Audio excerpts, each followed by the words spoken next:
So an investigation by non-governmental organization Global Witness and the Legal Resources Center has found that most social media platforms fail to detect hate speech targeting women journalists. The group deliberately placed 40 adverts containing offensive language as a test, with all being approved and almost published.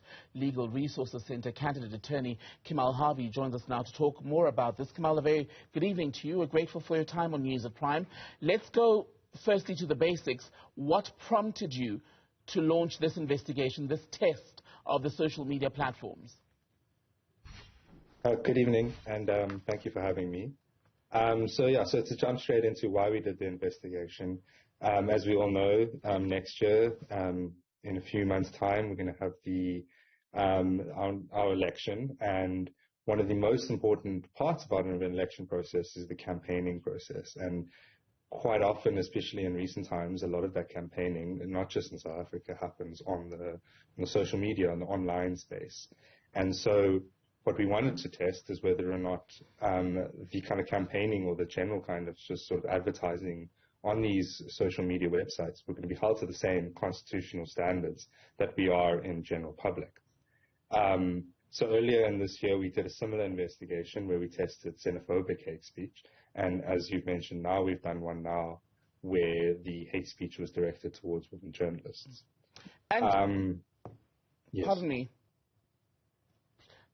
I was going to ask you about the focus on women journalists in particular, because anecdotally, many of us have seen a lot of women journalists, public figures, who say that, in fact, when there are heated issues in the discourse in a particular country, in a particular society, there's more pointed and, in fact, more brutal and abusive language directed at them.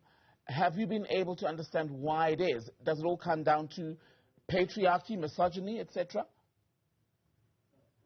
I mean, I'm not an expert or a sociological expert in that sense, but my own feeling on the matter is that we still, unfortunately, live in a world where misogynistic and patriarchal sort of sentiments live wide and strong in our society. However, organizations like the Legal Resources Center and media outlets such as yourselves and others try our best to fight against those sentiments. And one of the ways that we can do that is we can hold social media websites accountable for what they say their hate speech policies are online, and see whether or not it's in line with our own constitutional hate speech sort of jurisprudence. And so the way we did it, if I might go into how we did the investigation, right. we developed 10 adverts, and those 10 adverts were then pulled out of real-world sort of content that we can find on these social media websites, just posted by just sort of very general, everyday people. There were misogynistic content, sexualized and dehumanizing type content, and we turned those into 10 adverts that were very easily understood and shouldn't pass any sort of hate speech test. We then translated those adverts into English, Afrikaans, isiXhosa, and isiZulu. We then took the 10 adverts, which have now become 40 because of the translations, and we said to Meta, we said to TikTok, we said to X, and we said to YouTube, we're going to use your ad tech platform. Now, that is a very specific thing which allows businesses like media businesses or political parties to pay money to have their adverts spread across the general public, whether it's the South African public or whether it's the global public. The reason that's important is because if I go on as a person, just an individual, and post something, only my friends and maybe the friends of my friends will see it. But if you pay for this advert, everyone that you want it to see it will see it.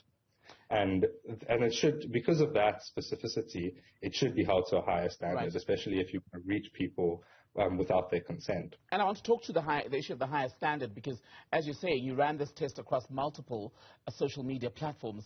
I'm curious about the degree of difference in the strength of their controls to make sure this sort of language is not shared as widely as it would have been if you yourselves had not in the test put in a measure to ensure that this sort of thing does not ultimately go out to the everyday person online. Yeah. And so I think on the front of their websites or on their privacy sort of tabs, they say, we have these hate speech policies, and it says we won't allow content that is discriminatory, and we won't allow content that is divisive or incites violence. And most of them will say effectively the same thing. The issue is how many resources are they putting towards that? Maybe in America, there's a lot of resources towards that because they see that as a more profitable sort of population or public, whereas in Africa, and they don't possibly resource it as well, set up enough people, and most importantly, set up enough people to look at this content that understand the African context. And that was why it was important for us to translate it into these languages, is because what if I said something misogynistic towards a journalist in isiXhosa? Would the Facebook moderator understand that, and understand that from a cultural context as well? And unfortunately, because they just accepted all, at least most of the adverts, we are unable to sort of say that it was because of the South African context. But we do know, based on how they're set up across the world in terms of how many offices and that they aren't very well focused here in Africa. And that is one of our big calls as a part of the Global Coalition of Tech Justice, which the Legal Resources Center and Global Witness are a part of, is that they come up with a fully resourced action plan for Africa, and in specific for South Africa as our elections come up. And how much effort is being made to get that done? Because there is globally a conversation.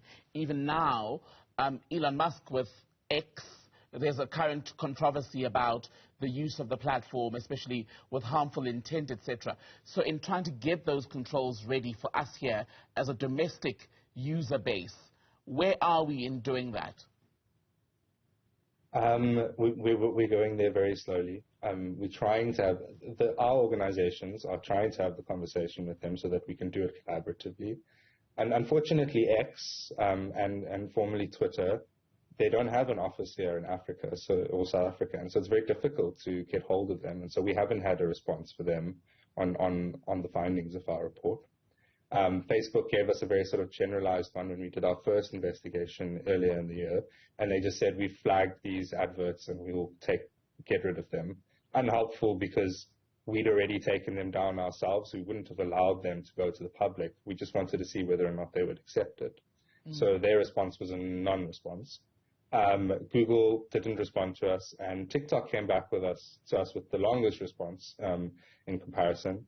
They kind of said that their machines and humans make mistakes, and they must be allowed to fail sometimes.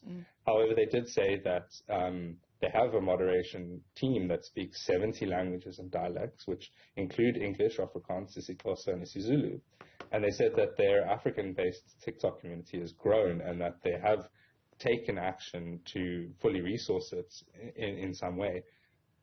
The interesting thing then, though, is that we've done the second investigation since they've told us that, and these types of hate speech adverts are still being posted on their website, or will be allowed to be posted on their websites. Right. And so they say this, but the evidence suggests something else. And I'm curious, Kamal, just lastly, about the extent to which you think the fact that there isn't, shall we say, a proper laid out set of consequences for these companies failing to prevent this sort of language from being shared out there, targeting people such as women journalists. How much does the fact that there aren't clear consequences in a context such as ours contribute to them being lax and not strengthening their controls? Yeah, and I think that's an important question that we need to get into the meat of. I think the conversation at the moment has mainly been between our organizations and the companies themselves. And maybe the conversation, definitely the conversation needs to involve national government, because we have our own laws on hate speech and the freedom of expression. And of course, maybe what we need to be doing is developing legislation so that these companies, when they operate in our context, they operate according to our laws. That would be a difficult conversation because there are a lot of interests to balance, But at the end of the day, we're talking about protecting the public from something that is very close to the South African public's heart. And so their interests need to come first. Kamal Harvey, really good to speak to you. Thank you so much.